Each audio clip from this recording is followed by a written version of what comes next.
So you saw the first video. Now see the PDF of your book. Now you can see in this diagram scales of a thermometer is given.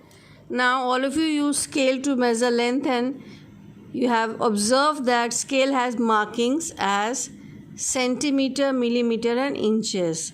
Similarly, a thermometer, they have got 3 different scales of measurement. You can see in the diagram over here. Celsius scale is read as degree Celsius, Fahrenheit is read as degree Fahrenheit, and Kelvin is read as Kelvin. So all the 3 scales, they have got lower fixed points and upper fixed points which are taken at sea level. The temperature at which the water freezes is called the lower fixed point, and the temperature at which the water boils is called the upper fixed point. And we write 0 degree Celsius on the Celsius scale, 32 degree Fahrenheit on the Fahrenheit scale, and 273 K on the Kelvin scale. Kelvin scale we use capital K. That is the lower fixed point. Now 0 degree is lower and 100 degree is upper. 32 degree Fahrenheit is lower and 212 degree Fahrenheit is on the Fahrenheit scale. 273 Kelvin in the lower scale and 373 Kelvin on the Kelvin scale. So you can watch the diagram over here, compare it. So all the different thermometers. What are the 3 different thermometers which we have read? Mercury thermometer, alcohol thermometer and digital thermometers. So they have got scales. Scales means readings or markings we can call. So that is the lower fixed point and upper fixed point. Now next is your clinical thermometer. So all of you must have used this clinical thermometer. Now normal body temperature is how much? 98 or 99 degrees is not considered that we are having fever. If it is crossed beyond that, then we say that a person is suffering from fever. So the thermometer used by doctors to measure the temperature of human body is called a clinical thermometer. While the thermometer which is used in laboratory, they are known as laboratory thermometer. Scale, the range varies, which we have just now read. So you can see a diagram is also given here. I will show the different animated videos also. First you understand from the PDF. A clinical thermometer consists of a long, narrow and thin glass tube. There is a glass bulb at one end of the tube which contains mercury. Since mercury is liquid at room temperature, it is used in clinical thermometers. Now there is a fine thread of mercury outside the bulb. Other end of the glass tube is sealed. So I hope that all of you know how to measure the fever of the body. If the temperature rises, then that bulb also rises. Scale shows different temperatures. So that is known as kink. K-I-N-K, kink. So there is a narrow kink in the fine capillary tube. Thermometers and all, they are very delicate and we have to handle them properly.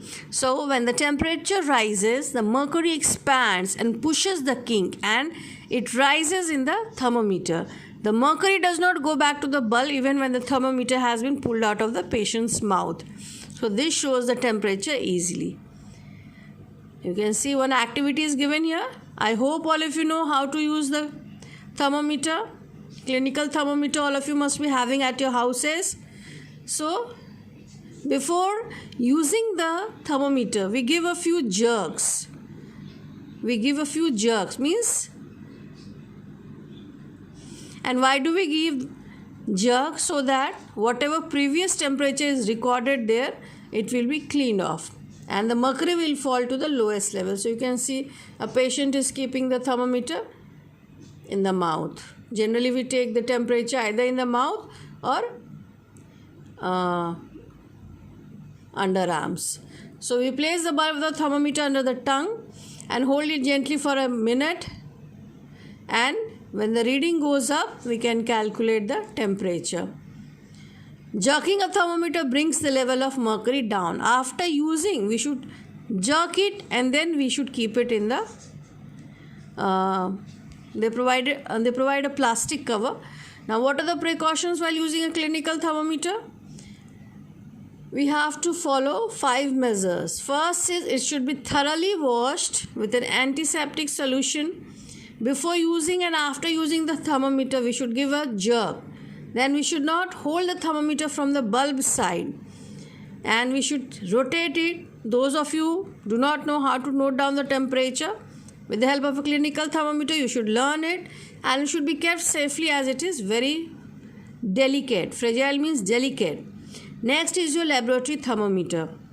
So the thermometers which are used in the laboratories, they are known as laboratory thermometer. It is also made of a fine narrow glass tube.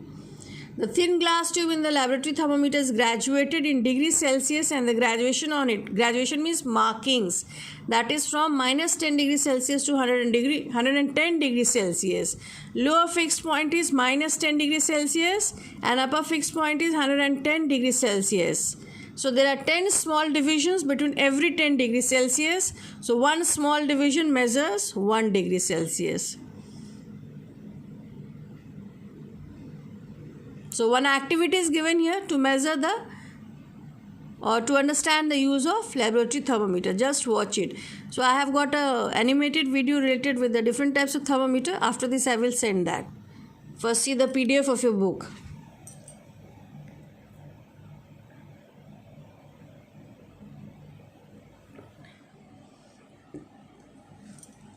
So you can see in this activity 2 beakers have been taken. Hot water. In one beaker we take tap water, second beaker we take hot water, and then we observe the temperature. That is the reading. So first we will take the temperature of the normal water. Secondly we take the temperature of the boiling water. Then we will compare the two readings and then we will predict the differences in the temperature of tap water and hot water.